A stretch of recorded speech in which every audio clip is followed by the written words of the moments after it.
अस्सलाम वालेकुम। क्या हाल है आप सब लोगों का। उम्मीद करती हूँ आप सब लोग खैरियत से होंगे, अपना बहुत सारा ख्याल रख रहे होंगे। आज मैं आप लोगों के लिए लेकर आई हूँ चटपटी सी, बहुत स्पाइसी, बहुत मज़ेदार सी बिरयानी की रेसिपी। ये बहुत मज़े की बनने वाली है और आप लोगों को ये ज़रूर ट्राई करनी चाहिए। आप लोगों को ये बहुत पसंद आएगी। चलिए आइए चलते हैं इसकी रेसिपी की तरफ। बिस्मिल्लाहिर्रहमानिर्रहीम। तो आज मैं आप लोगों को 1 किलो चिकन की बिरयानी बनाना सिखाऊंगी। तो मैंने यहाँ पर चिकन ले लिया है। चिकन को हम अच्छे से पहले वॉश कर लेंगे। चिकन जब हमारा वॉश हो जाएगा अच्छे से, तो उसके बाद हम एक खाली बाउल लेंगे चिकन की मैरिनेशन के लिए। तो हम चिकन अपने बाउल में ऐड कर देंगे। 1 किलो चिकन है तो इसके हिसाब से मैंने इसके अंदर 3 चम्मच दही के ऐड किया। अगर आप ज़्यादा चिकन लेंगे तो आप ज़्यादा दही ऐड कर सकते हैं। उसके बाद हम इसके अंदर 1 चम्मच भर के कुटी हुई लाल मिर्च का ऐड करेंगे। आधा चम्मच हम इसके अंदर हल्दी का ऐड करेंगे। 1 चम्मच हम इसके अंदर नमक का ऐड करेंगे और आधा चम्मच हम इसके अंदर गरम मसाला ऐड करेंगे। आप क्वांटिटी मसालों की कम या ज़्यादा अपने हिसाब से कर सकते हैं। 2 चम्मच हम इसके अंदर तकरीबन वेजिटेबल ऑयल के ऐड करेंगे। इसके बाद हम इसको अच्छे से मिक्स कर लेंगे। आप इसको हाथ से भी मिक्स कर सकते हैं और आप चाहें तो इसको चम्मच से भी अच्छे से मिक्स कर सकते हैं। इसके बाद हम इसके अंदर 2 चम्मच तकरीबन वाइट विनेगर के डालेंगे, सिरके के। सिरका इसलिए हम इसके अंदर ऐड करेंगे ताकि हमारा चिकन जो है वो मैरिनेशन के दरमियान काफ़ी हद तक गल जाए अच्छे से। इस बिरयानी के लिए हमें चिकन को ज़्यादा देर तक नहीं भूनना। भूनने से जो चिकन है वो टूटने लगता है और वो अच्छा नहीं लगता। 2 घंटे के लिए हम अपने चिकन को मैरिनेट करके रख देंगे। 2 घंटे हो चुके हैं। अब हम एक बर्तन लेंगे और इसमें हम ऑयल ऐड कर देंगे और 1 चम्मच ज़ीरा ऐड करके हम इसको भूनेंगे। जब ज़ीरा हमारा भुनने लगेगा तो हम इसके अंदर 2 बड़े साइज़ की कटी हुई प्याज ऐड कर देंगे। प्याज ऐड करने के बाद हम इसको अच्छे से भून लेंगे और इसके अंदर अदरक लहसुन का पेस्ट ऐड कर देंगे। पेस्ट ऐड करने के बाद हम इसको थोड़ी देर के लिए भूनेंगे। जब हमारा मसाला अच्छे से भुनने लगेगा और ऑयल छोड़ देगा तो हम इसके अंदर अपना जो मैरिनेट किया हुआ हमने चिकन रखा हुआ था वो ऐड कर देंगे। चिकन को गलाने के लिए किसी भी एक्स्ट्रा पानी की या किसी भी चीज़ की ज़रूरत नहीं होगी, क्योंकि दही भी हमारा पानी छोड़ेगा और हमारा चिकन भी पानी छोड़ेगा। और एक बात का ख्याल रखना है, आपको इसको भूनते हुए आंच जो है वो तेज़ ही रखनी है। इसको हमें तेज़ आंच में ही भूनना है। अब हम थोड़ी देर के लिए इसको भूनेंगे और थोड़ी देर के लिए हम इसको ढक के रख देंगे। अब देखिए कितना सारा पानी इसने रिलीज़ कर दिया। अब हम एक पैन लेंगे और उसमें हम अपने बाकी कटे हुए प्याज जो है वो ब्राउन होने के लिए रख देंगे।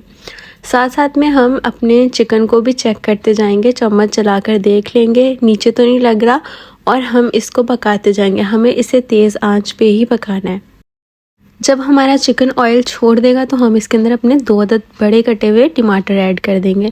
टमाटर ऐड करने के बाद हम इसको थोड़ी देर के लिए अच्छे से चम्मच चलाएंगे। टमाटर हमें बिल्कुल नहीं गलाने हैं, नॉर्मल रखने हैं, क्योंकि ये बिरयानी है, सालन नहीं है। इसके बाद हम इसके अंदर अपना बिरयानी मसाला ऐड कर देंगे। आप किसी भी ब्रांड का ऐड कर सकते हैं, मैंने शान का ऐड किया था। उसके बाद हम मसाला ऐड करने के बाद इसको अच्छे से भून लेंगे। अब हम इस पॉइंट पर इसके अंदर आलू ऐड कर देंगे। आलू हमें लास्ट में इसलिए ऐड करने हैं क्योंकि हम नहीं चाहते कि आलू हमारे चावलों में घुल जाएं और आलू जो है वो दम में पक जाएंगे, इसलिए परेशान मत होना। आलू ऐड करने के बाद हम इसको थोड़ी देर के लिए पकाएंगे हल्की आंच पर, और उसके बाद हम इसके अंदर अपनी हरी मिर्चें ऐड कर देंगे। हरी मिर्चें ऐड करने के बाद हम अच्छे से सब चीज़ों को मिक्स कर देंगे और थोड़ी आंच करके हम 5 मिनट के लिए इसको ढक के पका लेंगे। अब हमारा कोरमा राइस के लिए बिल्कुल तैयार हो चुका है। अब हम यहाँ अपने राइस की तैयारी करेंगे। इसके लिए मैंने पानी लिया है। पानी में मैंने लेमन ऐड कर दिया, नमक ऐड कर दिया, विनेगर ऐड कर दिया है। 1 चम्मच मैंने इसके अंदर ज़ीरा ऐड कर दिया।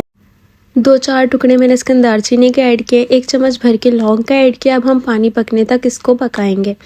अब हम अपने चावलों की तैयारी कर लेते हैं। चावल मैंने इसके लिए 1 kg लिए हैं और चावल हमारे इस बार बहुत अच्छे और बासमती चावल हैं, तो इनको हम हिसाब से निकाल लेंगे और उसके बाद हम इसको अच्छे से वॉश कर लेंगे, क्योंकि चावलों में मिट्टी वगैरह होती है, तो हमें उसको अच्छे से निकाल लेना चाहिए। वाइट जो निकलता है, इसको अगर हम अच्छे से वॉश करके निकाल लेंगे तो हमारे चावल बॉयल भी अच्छे से होते हैं और एक दूसरे के साथ चिपकते भी नहीं हैं। अब हमारा पानी जो है वो यहाँ पर बॉयल होने लग गया था। अपने वॉश किए हुए चावल हम इसके अंदर ऐड कर देंगे और जब हमारे चावलों को बॉयल आ जाएगा 2-3 दफ़ा, तो हम इसको अच्छे से निकाल लेंगे। निकाल के हम इसको स्ट्रेन कर लेंगे। चावलों में से पानी हमें अच्छे से निकालना है, उसके बाद हमें इसको साइड पे रख देना है। अब हम एक पतीला लेंगे, पतीला हम तेज़ आंच करके गरम कर लेंगे। उसके बाद हम थोड़े से चावल लेके एक नीचे की तह बना लेंगे। जो हमारी फर्स्ट लेयर होगी वो हम राइस की बनाएंगे। उसके बाद हम अपना जो राइस का कोरमा तैयार किया था वो सारा का सारा एक ही दफ़ा में ऐड करके उसकी लेयर बना लेंगे।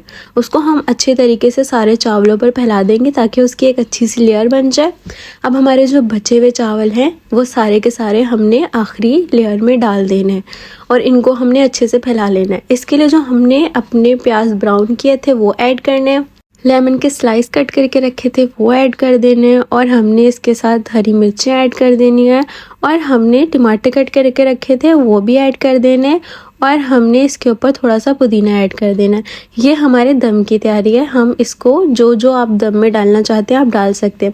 अच्छा, मैंने इसके लिए जर्दे का रंग इस्तेमाल नहीं किया क्योंकि मेरी बिरयानी का ऐसे ही कलर आ जाता है।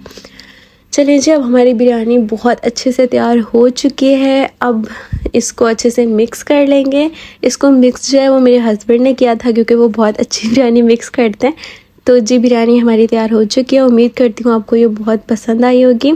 अगर आपको मेरी वीडियोस पसंद आती हैं तो प्लीज़ मेरी वीडियो को लाइक कर दिया करें, कमेंट कर दिया करें और शेयर भी कर दिया करें। और अगर आप मेरे चैनल पर न्यू हैं तो प्लीज़ मेरे चैनल को सब्सक्राइब भी कर दें। चलिए जी, अपना रखिएगा बहुत सारा ख्याल। मैं आप लोगों से लेती हूँ इजाज़त। मिलती हूँ किसी नेक्स्ट वीडियो में। अल्लाह हाफिज़।